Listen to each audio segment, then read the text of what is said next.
que gostem, e quando Deus tocar no coração, é Deus que toca, é Deus que diz, ó, vá hoje, e vocês venham aqui nesse lugar. Como é que a igreja vai dizer para os nossos visitantes? No 3, bem bonito, bem alto. Baixa o fundo, por favor, Emerson. 1, 2, 3 e... Sejam bem-vindos em nome de Jesus. Voltem sempre, tragam mais gente, se quiser. Amém? Você que puder ficar de pé. Vamos fazer leitura da palavra nessa noite. Eu prometo ser rápido, viu? São 8 horas em ponto, para a gente terminar o culto no horário. O pastor não vai poder vir hoje, ocorreu um imprevisto, né? O pastor presidente estaria conosco hoje, ele e a missionária, em uma caravana de João Pessoa. Porém, ele deu o recado que domingo estará aqui sem falta, tá bom? E na ausência dele, fiquei incumbido de trazer a mensagem para você. Lucas, capítulo de número 10. Lucas, capítulo de número 10. Agora o Emerson, agora eu acho que deu. Agora eu estou ouvindo. Melhorou. Baixa mais o fundo nas caixas e abre aqui um pouquinho para mim, por favor. O melhor sonoplasta aí da cidade de Mari. Lucas, capítulo de número 10, versículo de número 24. 25, versículo de número 25. 24, vamos ler o 24 mesmo, né? Aproveitar para fazer uma leitura mais densa. Lucas, capítulo de número 10. O Evangelho de Jesus, segundo escreveu Lucas. Diz assim: vamos fazer algo diferente? Dá uma volta nesses irmãos que estão aí ao teu redor. Dá uma olhadinha nele aí. Diga assim para ele, diga assim: irmão, não se escandalize. Você está na casa do Senhor. Todos encontraram?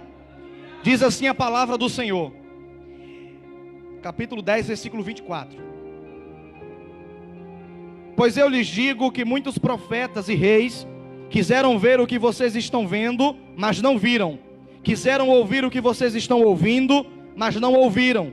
Eis que certo homem, intérprete da lei, se levantou com o objetivo de pôr a Jesus à prova e perguntou dizendo: Mestre, que farei eu para herdar a vida eterna? Então Jesus lhe respondeu perguntando: o que está escrito na lei de Moisés e como você compreende? 27. E a isto ele respondeu: amai o Senhor o seu Deus de todo o seu coração, de toda a sua alma, com todas as suas forças e de todo o seu entendimento, e amai também ao teu próximo como a ti mesmo. E aí Jesus responde dizendo: respondeste corretamente, fazei isto e viverás. Mas ele, querendo justificar-se, perguntou a Jesus: Senhor, quem é o meu próximo? E Jesus prosseguiu dizendo uma parábola: o certo homem que descia de Jerusalém para Jericó caiu nas mãos de alguns ladrões. Este, depois de lhe tirar a roupa e lhe causar muitos ferimentos, retiraram-se, deixando-o quase morto, ou meio morto, ou semi-morto, depende da tua tradução aí. 31. Por casualidade, um sacerdote estava descendo por aquele mesmo caminho, e vendo aquele homem no chão, passou de largo. Do mesmo modo, um levita descia para aquele lugar, e vendo-o, também passou de lado. Versículo 33. E um homem chamado samaritano, que seguia o caminho, passou perto dele, e vendo-o, compadeceu-se dele. Versículo 34. E aproximando-se, fez curativos nas feridas dele, aplicando óleo e vinho. Depois colocou o homem sobre o seu próprio animal, ou sobre o seu próprio carro, levou para uma hospedaria e tratou dele. Versículo 35. No dia seguinte, separou aquele homem 2 denários e entregou ao hospedeiro, dizendo: cuide deste homem ferido, e se ele gastar algo a mais, farei o reembolso quando voltar. 36. E então Jesus perguntou àquele homem: qual deste parece ter sido o próximo do homem que caiu no chão, nas mãos do ladrão? E o intérprete da lei respondeu: o próximo é aquele que usou comigo de misericórdia. Jesus responde e disse: vá e faça o mesmo. Repita comigo: Senhor Jesus, nessa noite, o meu coração e o meu entendimento preparado está para compreender a tua palavra. Diga amém Amém. Talvez você ficou meio... que ele leu que eu não entendi nada? O que ele leu? Depois você pode marcar para você ler com mais cuidado em casa, porque o tempo é curto e eu só tenho 1 hora. A menina que fica de Tininha não precisa trazer mais água, viu, Tininha? Aqui tem água para tomar até banho se você quiser. Então fique tranquila, já fica aí participando do culto junto com os irmãos. Gente, o que aconteceu aqui com Jesus em Lucas capítulo 10 foi uma coisa chamada parábola. Repita comigo, parábola. Mais alto, muita gente para pouco barulho, diga parábola. A parábola, ela vem de uma palavra grega chamada balo, B-A-L-L-O. Parábola vem de uma palavra grega chamada balo, que significa comparar com algo. Para você entender melhor, sabe aquela conversa que você não quer que o outro saiba? Às vezes você está conversando uma coisa importante, mas você não quer que vaze para quem está perto de você, e nem você tem coragem de mandar embora. Aí você faz o quê? Começa a conversar em uma linguagem que só vai entender você e quem está ouvindo. Isto é uma parábola. Compreendeu? Jesus aqui, ele gostava muito quando andava pelas cidades, pelos lugares, pelas aldeias, de contar parábolas. Por quê? Porque todas as vezes que Jesus ia ensinar sobre o reino de Deus, Jesus não queria que todo mundo compreendesse aquilo. Vai ter um texto que eu não me recordo agora, que Jesus vai dizer assim: eu vos falo por parábolas, para que vocês entendam. Porque muita gente se aproximava de Jesus, Paulinha, com o intuito de querer de Jesus algo que iria lhe beneficiar. As pessoas não se aproximavam de Jesus, alguns sim, mas não todas, com intenção em relacionamento, em se relacionar, pelo que Jesus tinha de melhor para oferecer. Mas sempre alguém chegava nele querendo milagre, querendo cura. E aí Jesus começava a contar por parábolas. Há 4 grupos de parábolas que Jesus sempre gostava de contar.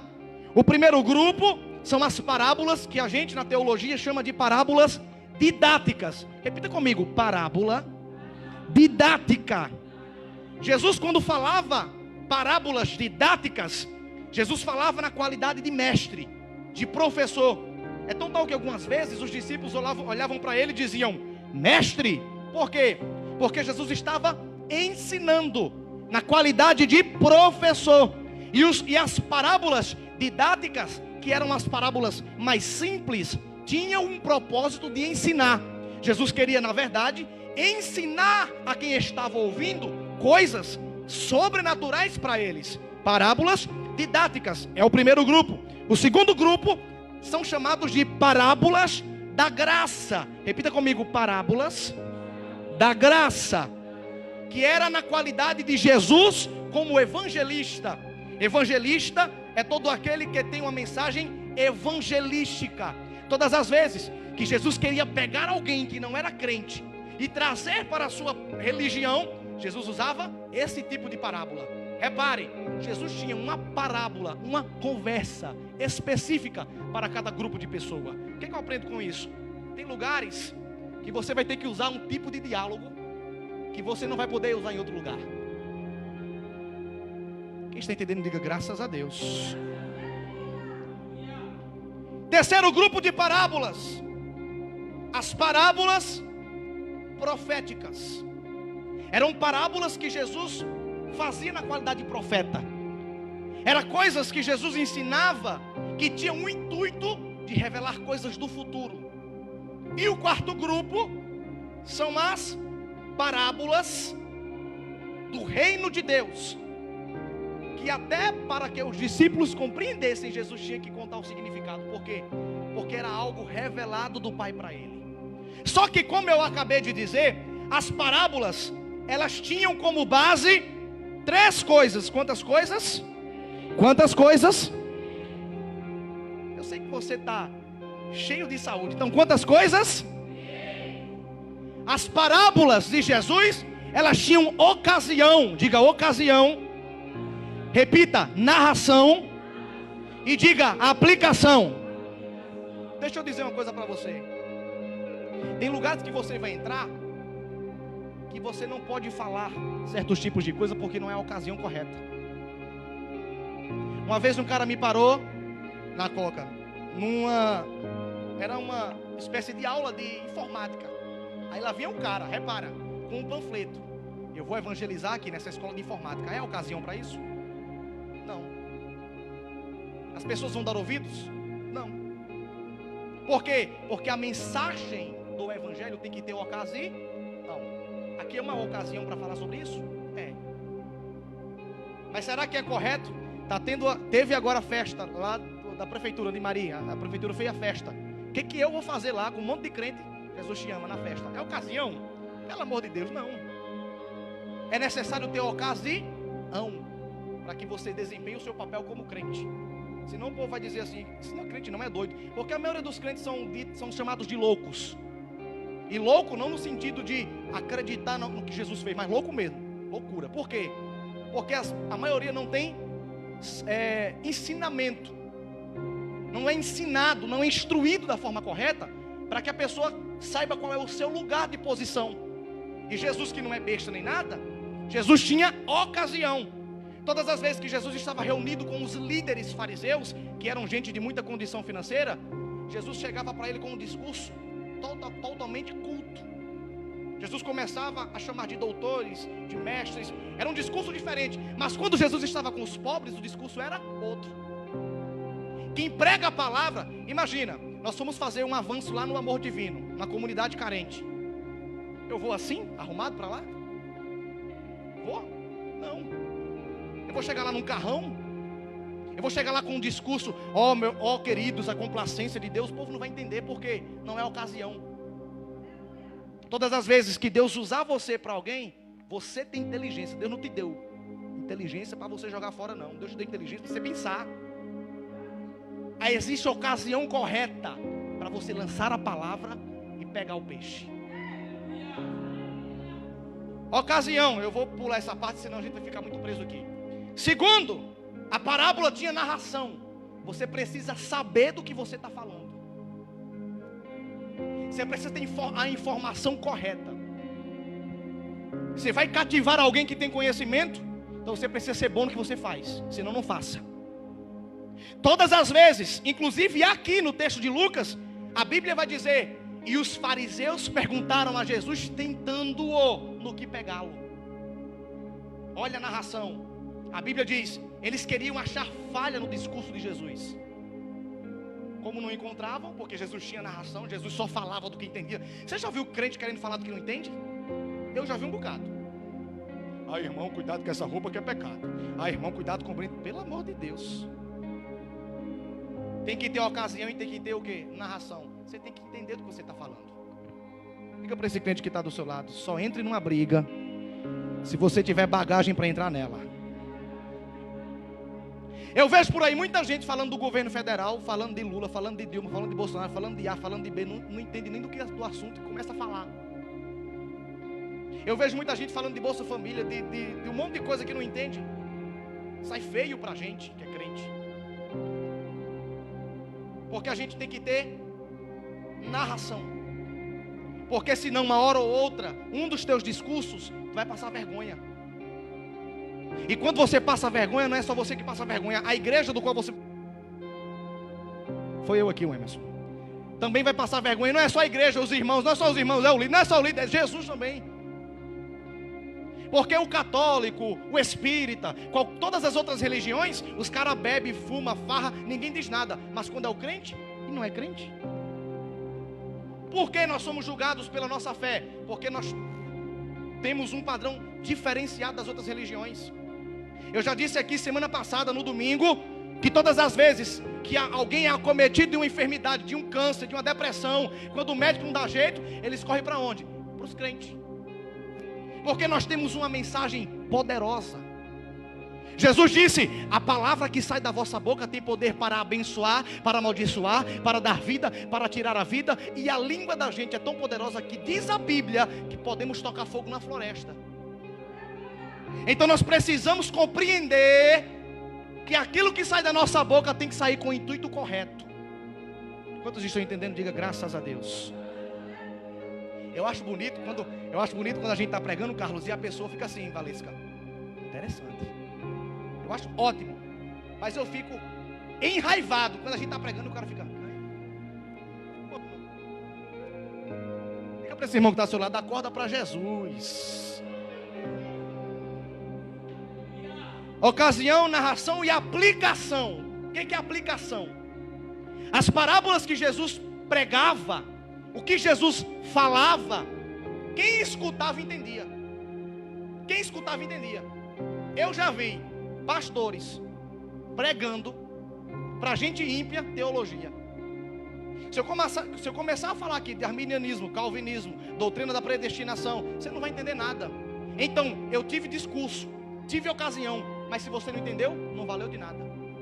Eu costumo dizer que o bom pregador, eu não sei se foi com Érica, com os meninos aqui, o bom pregador, a palavra dele deve ser compreendida, tanto pelo mais inteligente, quanto pelos menos inteligentes. Se eu prego e o prefeito entende, mas aquele irmãozinho que passa necessidade, que não tem escolaridade, não entende, a minha pregação não vale de nada. Vocês estão entendendo isso aqui? A tua linguagem tem que ser uma linguagem acessível. Você não vai ficar aqui, ei, boy doido, não sei o que, não. Não é isso que eu estou dizendo, pelo amor de Deus. O que eu estou dizendo aqui, o que você está falando, a pessoa que está te ouvindo, você tem que ter certeza que o cara que está te ouvindo está entendendo o que você está dizendo. E Jesus, aqui em Lucas capítulo 10, traz é só a introdução para a gente entrar no texto. Aí, vamos entrar no texto. Aí o versículo de número 24 vai dizer assim: Jesus olha para os fariseus, líderes. Os fariseus eram os caras mais inteligentes que tinham em relação à lei de Moisés na época. Jesus disse assim: vocês estão vendo o que os profetas queriam ver, vocês estão ouvindo o que os reis da antiguidade queriam ouvir, mas não estão valorizando. Olha o que Jesus vai dizer: não estão valorizando. Você sabe o que é isso? Todas as vezes que você tiver ocasião, narração e a tua mensagem for compreendida, a pessoa que está ouvindo não demonstra interesse, para ali, não fala mais. Porque tem crente que é chato. Vamos para a igreja, você tem que ir, vai aceitar Jesus, vai lá para frente. Diga assim para esse irmão que está ao seu lado: não é assim que funciona. Aí o texto vai dizer assim, versículo de número 25: eis que um certo homem, intérprete da lei, equivale a hoje um cara que seja, por exemplo, se você conhecer alguém que seja formado em 4 idiomas, esse cara que você conhece hoje, formado em 4 idiomas diferentes, equivale ao intérprete da lei de Moisés. Porque para ser intérprete da lei de Moisés, tem que saber grego, tem que saber hebraico antigo, tem que saber hebraico moderno e tem que saber aramaico. Então, se o cara aqui, que estava dialogando com Jesus, era intérprete da lei, o cara não era pouca coisa. Só que, para cima de Jesus, Jesus era muito inteligente. E aí o texto vai dizer que ele chega para Jesus e pergunta: olha a malícia do cara. E a gente precisa ter cuidado com gente maliciosa. Porque não tem gente maliciosa só na política, só na economia, tem gente maliciosa dentro da igreja. O cara era doutor da lei de Moisés.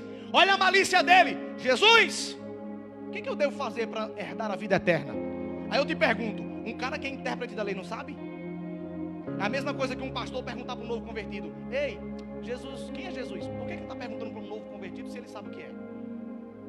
É gente maliciosa. É gente que vem nos indagar no intuito de nos pegar no nosso diálogo.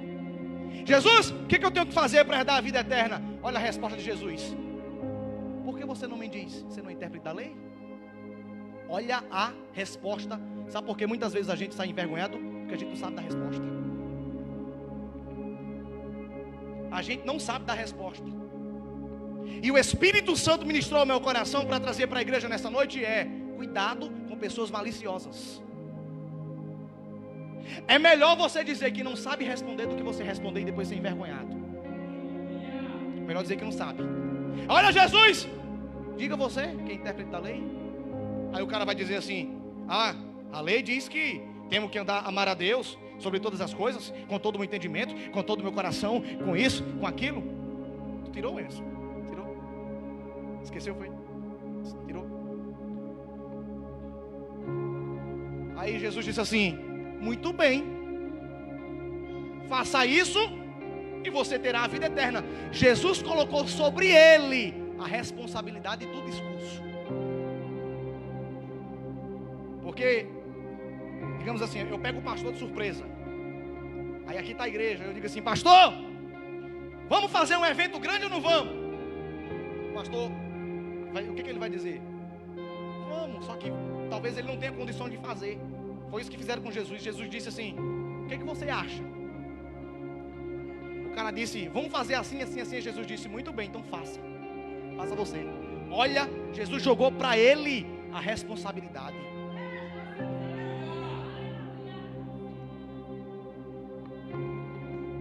Aí, olha que interessante.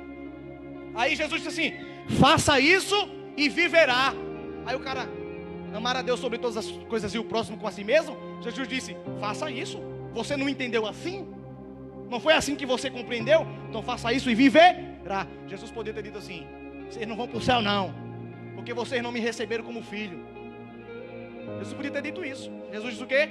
Faça assim do jeito que você entendeu. Por quê? Porque a gente não tem que bater boca com quem tem uma opinião diferente da gente. Ah, mas eu acho que quem tem que ser crente tem que ser assim. Se não for assim, não é crente. Sabe o que você vai dizer para ele?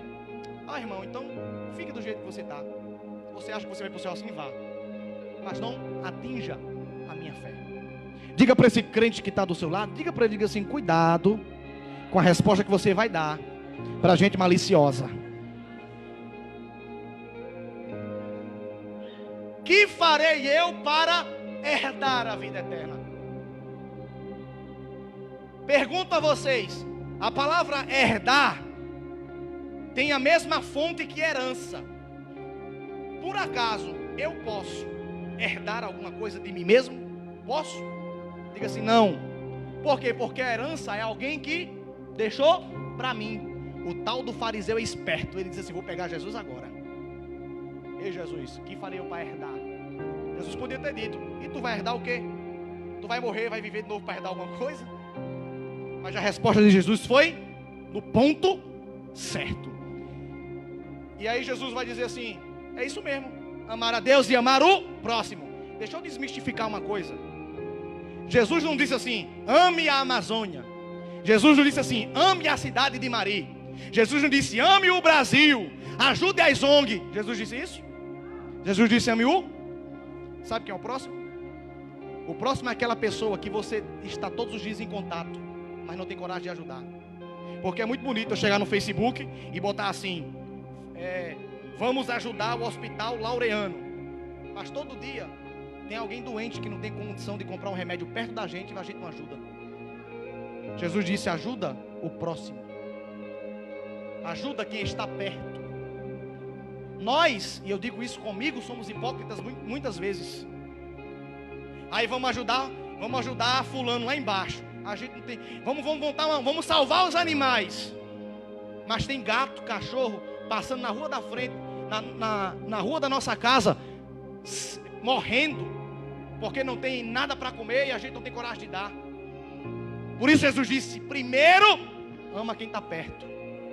Quer ajudar? É bonito ajudar uma ONG, é bonito ajudar alguém da cidade, vai sair na mídia. Mas e aquelas pessoas que estão perto, que ninguém está vendo, só você sabe quem é? Fazer isso e viverá. E aí, o versículo de número 29, a Bíblia diz assim: mas o fariseu, querendo justificar-se. Você sabe por que o fariseu disse aquilo? O fariseu disse: mas Jesus, mas e o meu próximo? Como é que faz? Ele disse isso querendo se justificar. Só que para Jesus não tem desculpinha. Para Jesus não adianta a gente querer enganar. Para Jesus não adianta a gente querer justificar a nossa atitude com a atitude errada de alguém. Para Jesus não. Diga comigo: para Jesus não. Querendo justificar-se, porque tem gente que é assim. Ele não faz e arruma desculpa para explicar porque não fez. Você explica para mim, você explica para o pastor, mas para Jesus não. Aí Jesus, para explicar melhor a condição de o próximo, Jesus ele começa a contar uma parábola. Jesus vai dizer assim: havia um homem, e a gente leu, que descia de Jerusalém até a cidade mais baixa. Por que Jesus começa no versículo 30 dizendo isso? Um homem descia de Jerusalém para Jericó e caiu nas mãos de ladrões. Por que Jesus disse um homem descia de Jerusalém para Jericó? Porque Jerusalém era a cidade mais alta que havia nas regiões de Israel. Sabe por que Jerusalém era a cidade mais alta? Porque Jerusalém era o foco das guerras. Todas as vezes que tinha guerra, que alguém queria tomar posse de Israel, o centro da guerra era Jerusalém. Aí os caras iam lá, tacavam bomba em Jerusalém, quebrava a cidade. Aí eles faziam o quê? Aterrava a cidade, construía outra em cima. Tacava bomba, guerra, quebrava a cidade. Aterrava a cidade, construía outra em cima. Deus permitiu que Jerusalém passasse por muitas guerras. E aí reconstruía, uma em cima da outra, uma em cima da outra, uma em cima da outra. Sabe por que Deus permitiu não só que Jerusalém passe por muitas guerras, mas que eu e você venhamos passar por muitas guerras? Porque toda vez que a gente é quebrado na guerra, a gente sobe mais alto. Você não entendeu isso aqui? Todas as vezes que Jerusalém era quebrada na guerra, construía-se em cima. Por isso que nós passamos por muita luta. Porque todas as vezes que nós somos quebrados, a gente chega mais perto. Não, levanta essa mão, vou liberar uma palavra de Deus para você sobre a sua vida. Levanta bem alto. Deus está dizendo, você passa por muita dificuldade, porque toda vez que você é quebrado, toda vez que você é machucado, toda vez que você é magoado, se você fizer conforme a vontade de Deus, você vai ficando mais próximo dele, mais alto dele. E se Ele te permitiu passar pelo que você já passou, ou pelo que você está passando, se prepara, porque vem crescimento espiritual. O que não está te destruindo, está te amadurecendo. Então Jerusalém era a parte mais alta, por causa das guerras e reconstruções que iria sendo feito. Aí Jesus começa, e vinha descendo de Jerusalém para Jericó. De Jerusalém para Jericó. E eu estou terminando já. Aquele caminho de Jerusalém para Jericó, preste atenção aqui. Aquele caminho de Jerusalém para Jericó que Jesus está citando é um caminho chamado Via Sanguinária. Repita comigo, Via Sanguinária. Interessante. O samaritano, ele veio pela Via Sanguinária, só que existia outro caminho mais longe, que passava por Belém, que também ia para Jericó. Só que a Via Sanguinária era mais curto. Alguns estudiosos vão dizer que ele gastava menos da metade do tempo que ele gastaria para ir para Jericó por Belém. Então ele vinha pela Via Sanguinária. Aí a Bíblia diz que no caminho os ladrões encurralaram ele, o samaritano, deram um cacete nele, deixando ele quase morto, tomaram tudo que ele tinha e foram embora. Aí eu pergunto, se ele sabia que aquele lugar era perigoso, por que ele não foi pela outra, que era mais longe? É porque a gente prefere arriscar naquilo que é mais simples. A gente prefere pegar atalhos do que ir pelo caminho mais seguro, porque nós temos a mania feia de não ter paciência para as coisas. Deus está dizendo, todas as vezes que você vai pegar atalho, todas as vezes que você deixa de ir pela via mais segura para ir pela via mais curta, você sofre, você é roubado. Porque na via mais curta, no jeitinho, só tem ladrão, só tem pessoas querendo tomar o que é teu. É melhor você ir pelo lugar mais longe, é mais demorado, é mais difícil, mas é mais seguro. Aí o texto vai dizer que ele vinha pela via sanguinária. Era mais fácil, era mais rápido. Só que cuidado, nem tudo que é mais fácil é o melhor que Deus tem para você. Nem tudo que é mais rápido. Mas eu vou por aqui, porque por aqui é melhor, é mais rápido, eu chego mais ligeiro. Se acontece alguma coisa no caminho, não era melhor ter ido por lá? Deus está falando com alguém aqui nessa noite. Aí o texto vai dizer que quando o samaritano vinha pela via sanguinária, via mais curta, os caras pegaram ele. Vou dizer uma coisa para você: o samaritano só ia para Jerusalém fazer uma coisa: era comprar azeite e vinho. Você já viu aquela história da mulher que Jesus ia passando, ela disse assim: como é que você fala comigo? Você é judeu, eu sou samaritana? Porque o samaritano tinha uma rincha com o judeu. Ele só ia em Jerusalém se fosse para comprar azeite ou vinho. Por quê? Jericó não fabricava isso. Jericó não fabricava azeite e vinho. Então, quando ele foi comprar, que voltou no meio do caminho, tomaram o que dele? Diga, tomaram o azeite. Diga, tomaram o azeite e tomaram o vinho. Se a gente fosse olhar no lado espiritual da coisa, a gente vai ver que todas as vezes que nós tentamos fazer as coisas do nosso jeito, do jeito mais fácil, o diabo vem e rouba. Porque azeite na Bíblia é a presença de Deus, e vinho é a presença da satisfação da felicidade. Azeite, a presença de Deus. Vinho, a verdadeira felicidade. Jesus estava querendo dizer para aquele cara: todas as vezes que você pega atalho, o diabo vem e toma, primeiro, a presença de Deus da sua vida. Segundo, a tua felicidade. Azeite e vinho. O diabo tirou tudo o que aquele cara tinha pego, bateu nele, deixou ele quase morto. Quase morto. É isso que o diabo faz. Você está pensando que os teus inimigos vão chegar para você e vão te dar auxílio? Vão te bater na primeira oportunidade. Sabe por que não mataram o samaritano? Porque eles pensavam que o cara estava morto, desmaiado, quase morto. Aí diz o texto que ele ficou no chão. Roubaram o vinho dele, roubaram o azeite, a presença de Deus foi roubada, a alegria foi roubada.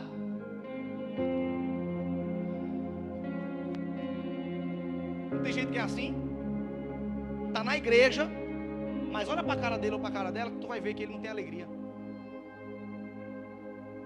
Olha para ele que tu vai ver que ele não tem a presença de Deus.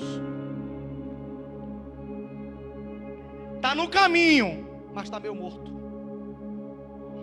Está no caminho, mas só está ali a carcaça. Por quê? Porque um dia decidiu seguir o caminho mais fácil. Agora está recebendo tudo o que plantou. O diabo veio e tomou. Olha a situação agora. Cabisbaixo, triste. Porque preferiu trilhar um caminho que não deveria. Está meio morto. Está na igreja, está no caminho, mas está meio morto.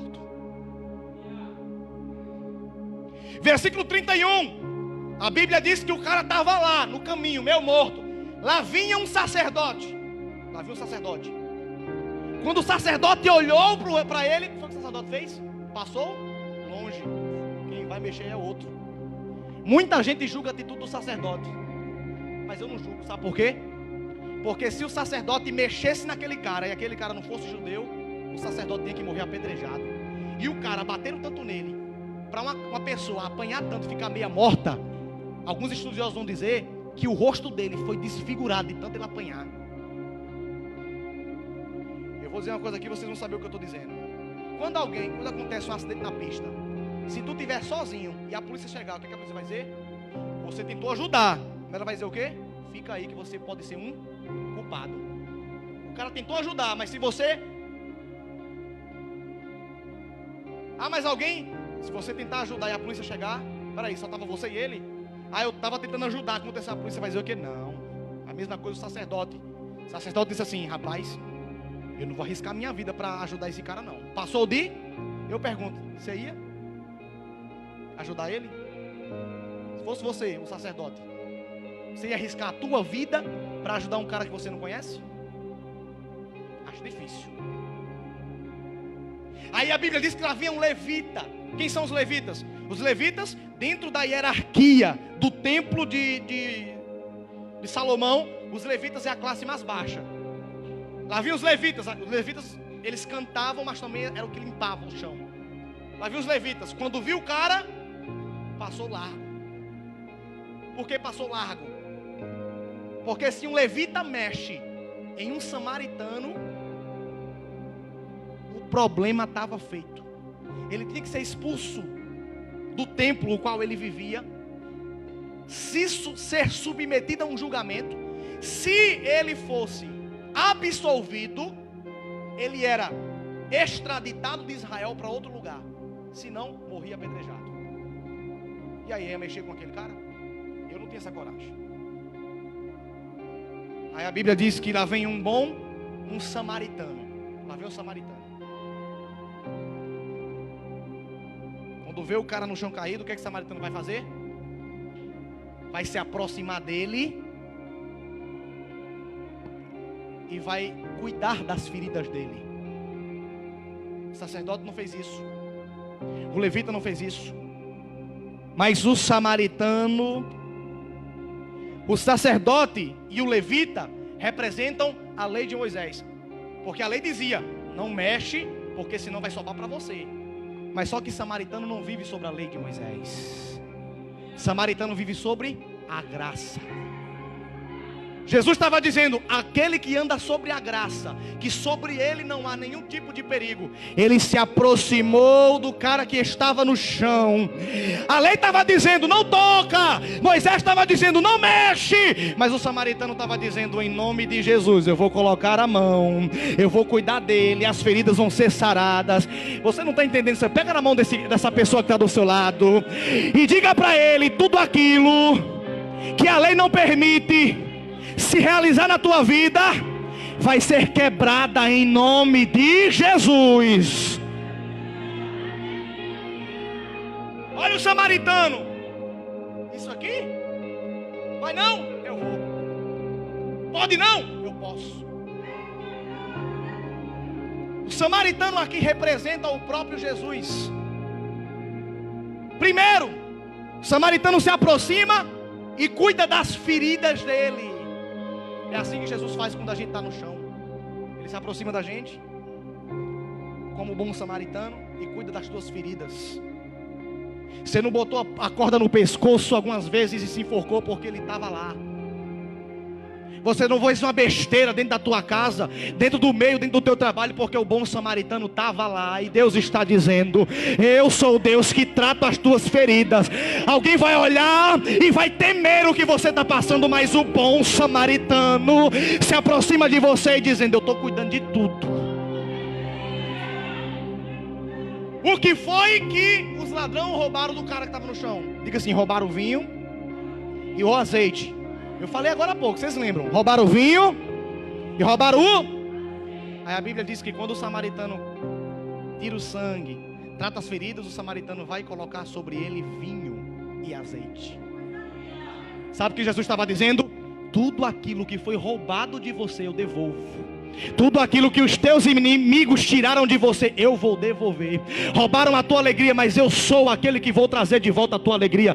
Roubaram a presença, mas por meio de mim, diz o Senhor, eu vou trazer de volta a presença. Não levante a mão, porque eu vou liberar uma palavra de Deus para você. Deus está dizendo: tudo o que o diabo, tudo o que os seus inimigos roubaram de você, a tua alegria, o teu vinho, o teu azeite, Deus está dizendo: eu sou o teu Pai, que vai devolver centavo por centavo, projeto por projeto, sonho por sonho. Eu vou devolver tudo o que foi roubado, vai ser devolvido. Quem crê, diga glória a Deus. Eu recebo.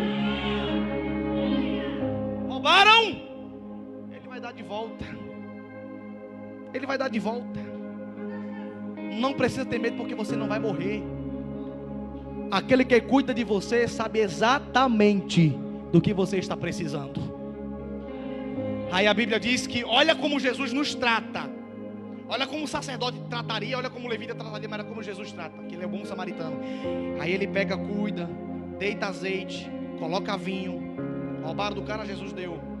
Pega o cara no colo, diz o texto, e coloca sobre o seu animal. Olha o cuidado de Jesus.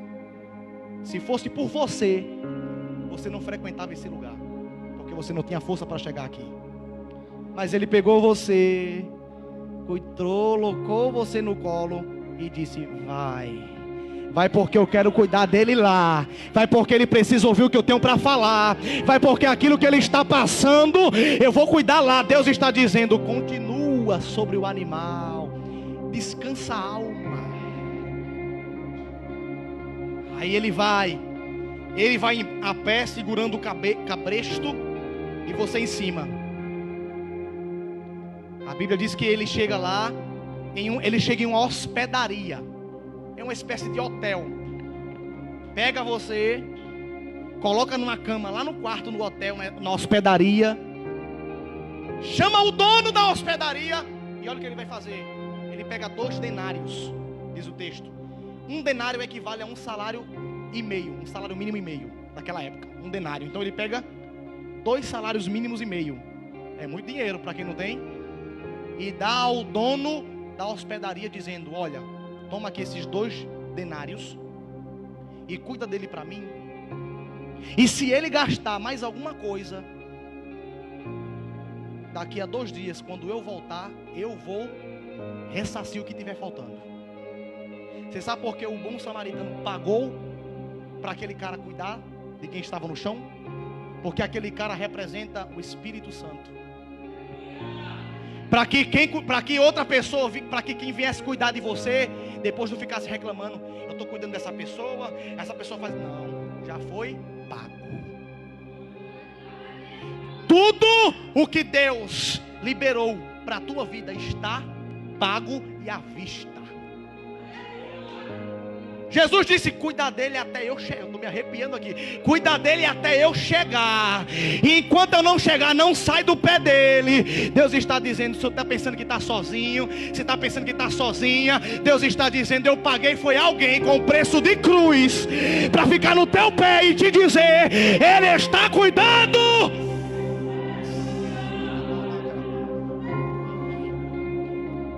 Cuidando de tudo e está pago, viu?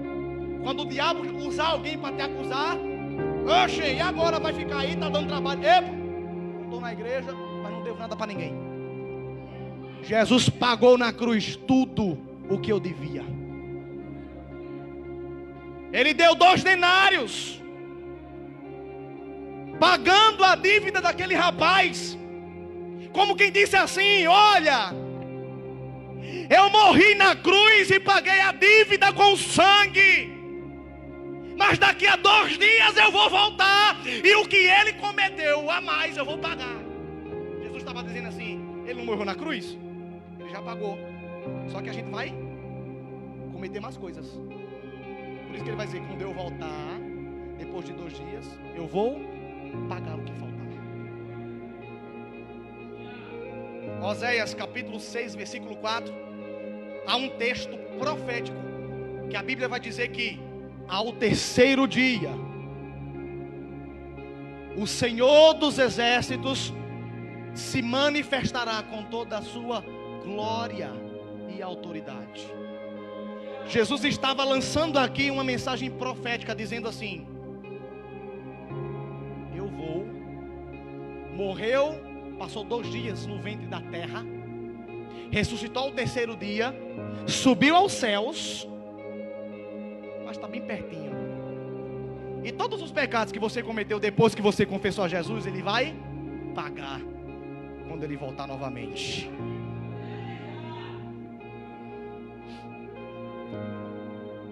Quem aqui ainda está esperando a volta do bom samaritano? Tem pessoas aqui que estão meio mortas.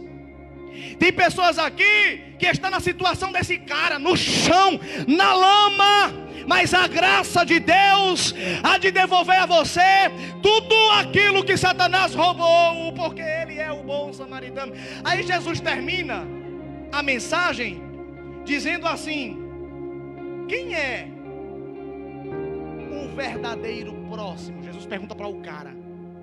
O próximo é o sacerdote? O próximo é o levita? Ou o próximo é o cara que está no chão caído? Aí ele vai dizer assim: o próximo não é nenhum dos 3.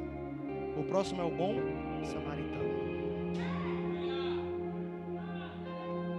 Às vezes a gente acha que o próximo é um irmão da fé.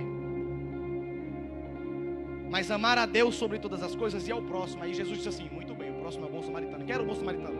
Jesus. Amar a Deus sobre todas as coisas e amar ao filho como a ti mesmo.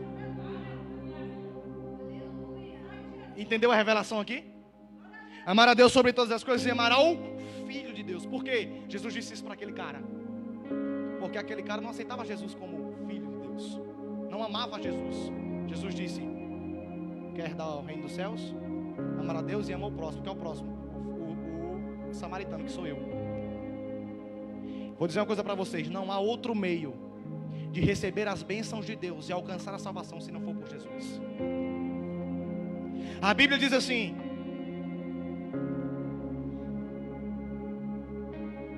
que todo aquele que confessar o nome de Jesus como seu único. Se você tiver duas pessoas que salva, já era para você. Porque a Bíblia diz assim: aquele que confessar Jesus como único e como suficiente Salvador, naquele dia, o Pai que está no céu olhará para ele e dirá: vem, benditos. Mas a Bíblia também diz que todo aquele que se envergonhar e não confessar diante do povo o nome de Jesus, não herdará o reino de Deus. Você não vai para o céu porque você merece. Porque o que a gente merecia, todo mundo era para o inferno. Quem mandou aquele cara ir por aquele lugar? Mas Jesus se compadeceu de cada um que está aqui. A graça de Deus se revelou quando a gente não valia nada. Porque tudo que a gente passa hoje é resultado das nossas próprias escolhas. Mesmo assim, Ele se oferece como Deus para nos ajudar nesses momentos. Se tem alguém aqui nessa noite que está afastado, ou que nunca confessou a Jesus, é a oportunidade de você vir aqui na frente e dizer: eu quero fazer parte dessa família.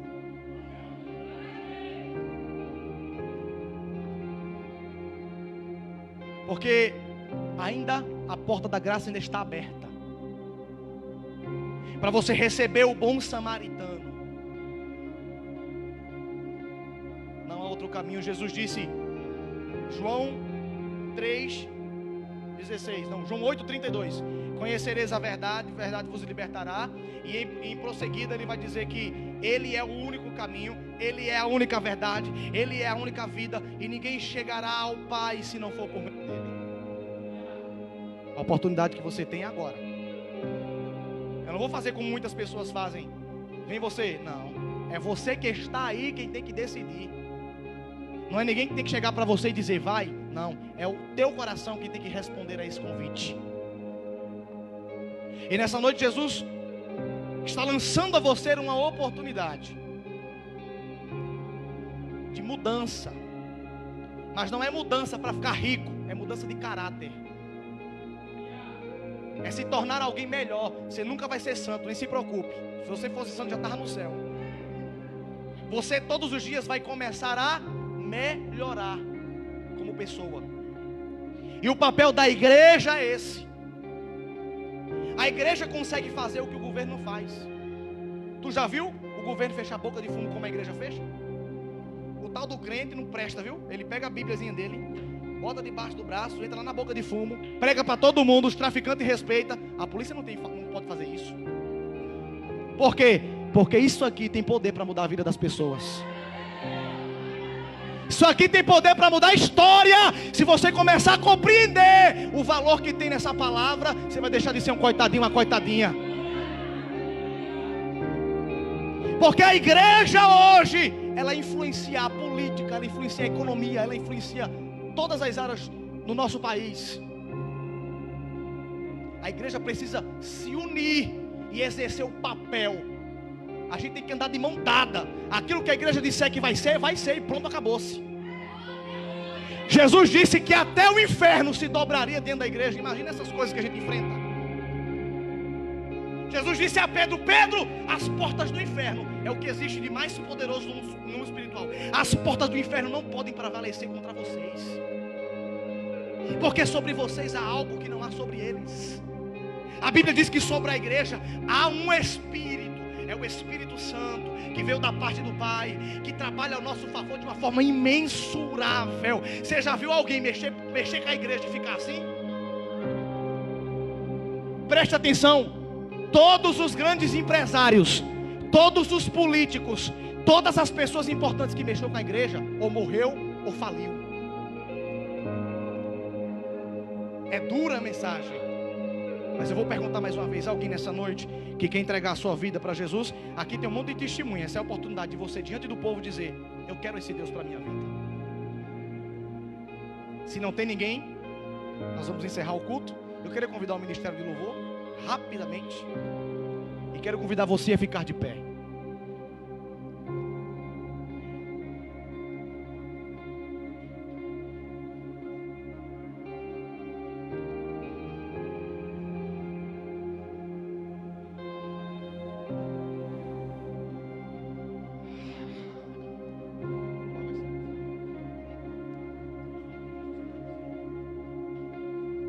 Oh, aleluia. Você que quiser uma oração sem compromisso, saia do seu lugar e vem aqui na frente. Só quem quiser uma oração. Rivaldo, eu queria que orasse por mim hoje. Estou chamando você para ser crente, não. Estou chamando você para receber uma oração. Vem aqui na frente. Vem baixinho. Saia do seu lugar. Se você quiser uma oração, vem aqui na frente.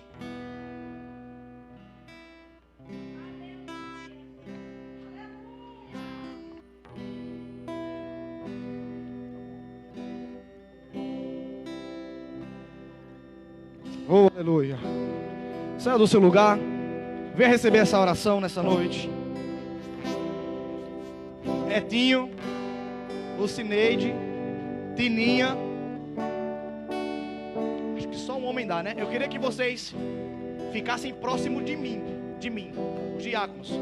Etinho, Lucineide e Tininha. Vocês que vieram aqui na frente porque desejam oração, eu queria que vocês fechassem um círculo aqui. Um círculo. Fecha um círculo, fecha um círculo.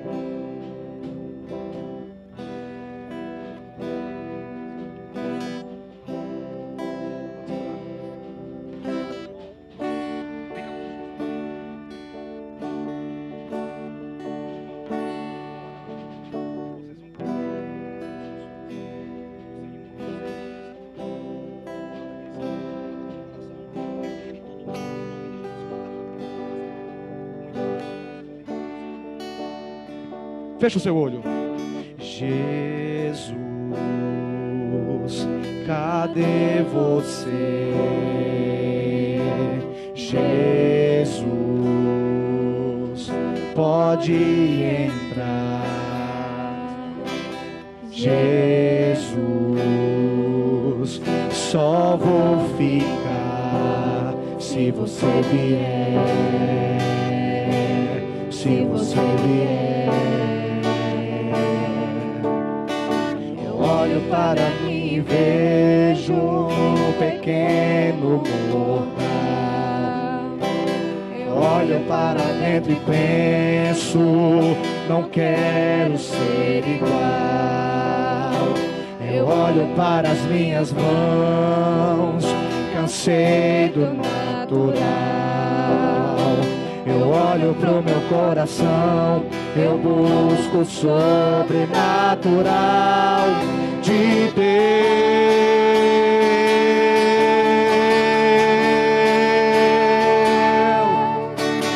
Toma as minhas mãos, eu não preciso delas, se não for pra te tocar, pode ficar com ela.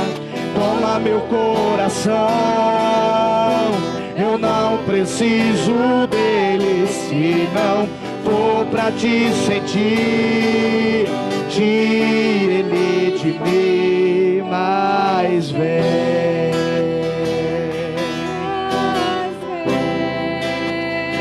Adora ele nessa noite, clame a ele nessa noite.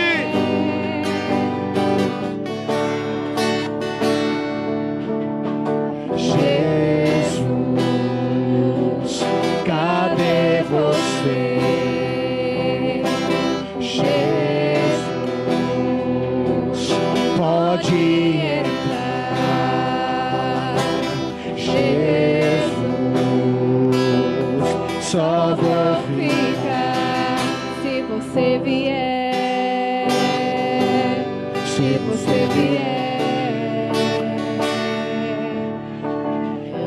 para mim e vejo pequeno voltar. Canta, igreja!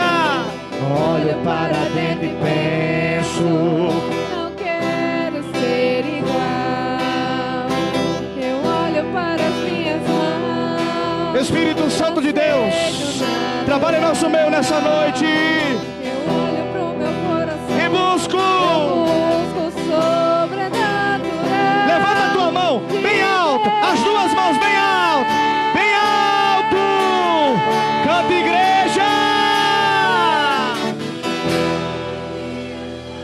Eu não preciso dela. Se não for para te tocar, pode ficar com ela. E o coração, toma meu coração. Eu não preciso dele, senão.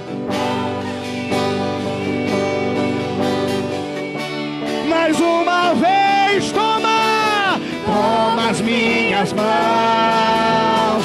Eu não preciso dela, senão vou pra te tocar. Pode ficar com ela, toma meu coração. Eu não preciso dele, senão Vou pra te sentir, tira ele de mim. mas vem.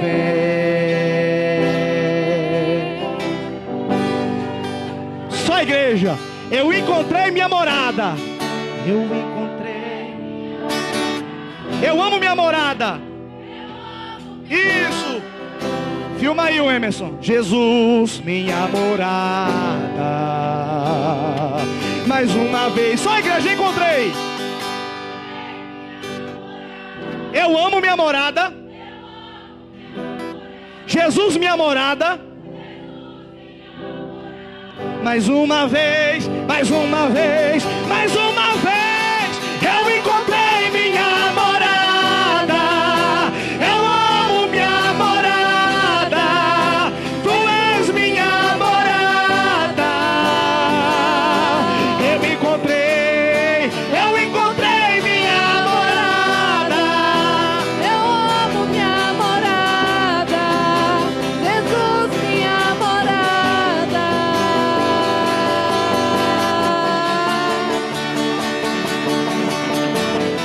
Nas minhas mãos, eu não preciso dela, senão vou pra te tocar. Pode ficar, com ela. toma meu coração.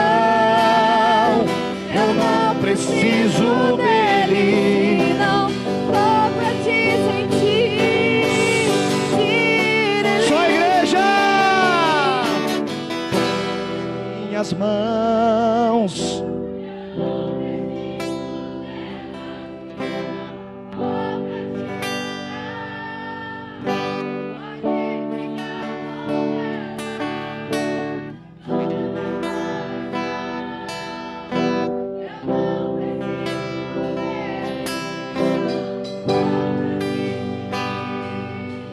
Tire ele de mim. Aplauda ele nessa noite. Podem tomar os vossos assentos.